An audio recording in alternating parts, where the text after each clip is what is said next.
একদম রেস্টুরেন্ট স্টাইলে বানিয়েছি, যাতে আমরা বাড়িতে সবাই মিলে একসাথে খেতে পারি।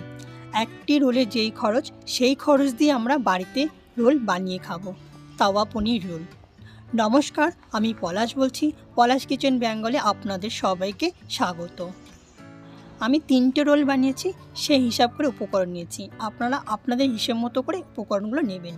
তো প্রথমে নিয়েছি পনির, জুলিয়ান করে কাটা গাজর, জুলিয়ান করে কাটা বাঁধাকপি, জুলিয়ান করে কাটা পেঁয়াজ, কাঁচা লঙ্কা, সাদা তেল, ছোট 1 বাটি ময়দা, লবণ, tomato sauce, green chilli sauce, আর ম্যারিনেট করার জন্য আমি দই নিয়েছি। সবার প্রথম পনিরটাকে ম্যারিনেট করতে হবে। আমি এখানে একটা বাটিতে 2 চামচ দই নিয়েছি, ছোট 1 চামচ ধনে পাউডার নিয়েছি, ছোট 1 চামচ শুকনো লঙ্কা পাউডার নিয়েছি, লবণ দেব স্বাদ অনুসারে। আপনি চাইলে এখানে অনেক মশলা যোগ করতে পারেন যদি আপনার পছন্দ হয়, আর এটাও যোগ করতে পারেন লেবুর রস আর সাদা তেল যদি আপনার পছন্দ হয়। আমি এখানে লেবুর রস ও সাদা তেল ডালিনি, আমি শুধু দই আর মশলা দিয়ে ম্যারিনেট করে পনিরটাকে রেখে দেব। পনিরটাকে ম্যারিনেট করে 7 থেকে 8 মিনিটের জন্য রেখে দেব। তো এখানে ম্যারিনেট আমার হয়ে গেছে, এবার পনিরটাকে সাইড করে রেখে দেব। এবারের কাজ হলো ময়দাটাকে মাখার। তো আমি ছোট 1 বাটি ময়দা নিয়েছি, এখানে লবণ দেব স্বাদ অনুসার, আর আন্দাজ করে 1 চামচের মতো সাদা তেল দেব, দিয়ে ভালো করে মিক্স করে নেব। অল্প অল্প করে জল দিয়ে ময়দাটাকে মেখে নেব। ময়দা মাখা আমার হয়ে গেছে, এবার একটা কাপড় দিয়ে ঢেকে রাখবো, আর ময়দা মাখার উপর একটু তেল দিয়ে দেবো, দিয়ে শুকনো একটা কাপড় দিয়ে 10 মিনিটের জন্য ময়দাটাকে রেখে দেবো। পনিরটাকে ভাজবো, তা গ্যাস অন করে ফ্রাই প্যান গরম করে নেব।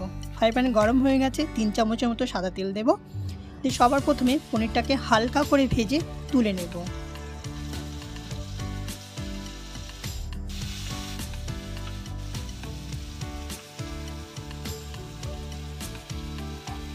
পনির হালকা করে ভাজা হয়ে গেছে, এবার পনিরটা উঠিয়ে নেব। ওই ফ্রাই প্যানে যে তেলটুকু আছে সেই তেলের মধ্যেই সবজিগুলো ভেজে হালকা করে তুলে নেব।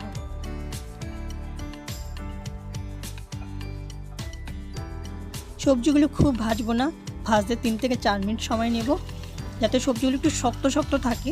যখন রোলটা বানাবো যাতে মুখে কচকচ আওয়াজটা ভাব আসে, তো আমি সেই রকম করে ভেজে নিয়েছি। আর এগুলো হালকা কাঁচা খেলেও কোনো অসুবিধা হয় না। তো আমি 3 থেকে 4 মিনিটের মধ্যে ভেজে এগুলো উঠিয়ে নিচ্ছি। তো ভাজা হয়ে গেছে, এবার একটা প্লেটে উঠিয়ে নেব। তো পনির ভাজা হয়ে গেছে, সবজিগুলো ভাজা হয়ে গেছে, এবার হচ্ছে পরোটার পালা। তো ময়দাটা 10 মিনিট হয়ে গেছে, ময়দাটা নরম আর ফুলেও গেছে। তো ময়দাটাকে আমি 3 টুকরো করে নিয়েছি। এবার ময়দাটার মধ্যে একটু তেল দিয়ে রুটির মতো বেলে নেব। খুব মোটাও বেলবো না আর খুব পাতলাও বেলবো না। চাটু আমি আগে থাকতে বসিয়ে দিয়েছি, চাটু আমার গরম হয়ে গেছে। এখানে রুটি বেলাও হয়ে গেছে, এবার তাহলে ছাকার পালা। চাটু গরম আমার, এবার এক পিঠ হালকা যেই ভাজা হয়ে যাবে পরোটাকে পাল্টে দেব। এবারে এই পিঠে অল্প করে তেল ব্রাশ করে নেব, আবার দ্বিতীয় পিঠে হালকা করে তেল ব্রাশ করে নেব। এইভাবে করে আমি করে নিয়েছি। আমার পরোটা ভাজা হয়ে গেছে, এবার একটা প্লেটে উঠিয়ে নেব। এবার রোল তৈরি করার পালা। আমি একটা রোলিং পেপার নিয়ে নিয়েছি, তার উপরে পরোটাটা রেখে দিয়েছি। এবার যে সবজিগুলো ভেজে রেখেছিলাম, সবজি আর পনির, সেগুলো দেবো। আর জুলিয়ান করে আমি শসা কেটে রেখেছিলাম, আর জুলিয়ান করে পেঁয়াজ। আপনারা চাইলে পেঁয়াজ দিতে পারেন, না চাইলে নাও দিতে পারেন। তো আমি এখানে একটা পেঁয়াজ দিয়ে করছি, আর 1 চামচ গ্রিন চিলি সস, 1 চামচ টমেটো সস দিয়ে ভালো করে এবার এটাকে রোল করে নেব। রোল হয়ে গেছে, এবার র্যাপিং পেপার দিয়ে ভালো করে তলায় মুড়ে নেব, যাতে খাওয়ার সময় সসগুলো নিচে না পড়ে আসে।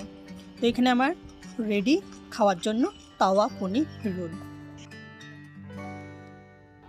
আমার ভিডিওটা যদি আপনাদের ভালো লাগে তাহলে প্লিজ আমার চ্যানেলটা লাইক, শেয়ার, সাবস্ক্রাইব করবেন। আবার আপনাদের সঙ্গে দেখা হবে নতুন একটা ভিডিওতে, নতুন একটা রেসিপির সাথে। পুরো ভিডিও দেখার জন্য আপনাদের অসংখ্য ধন্যবাদ। ওকে ফ্রেন্ড, টাটা।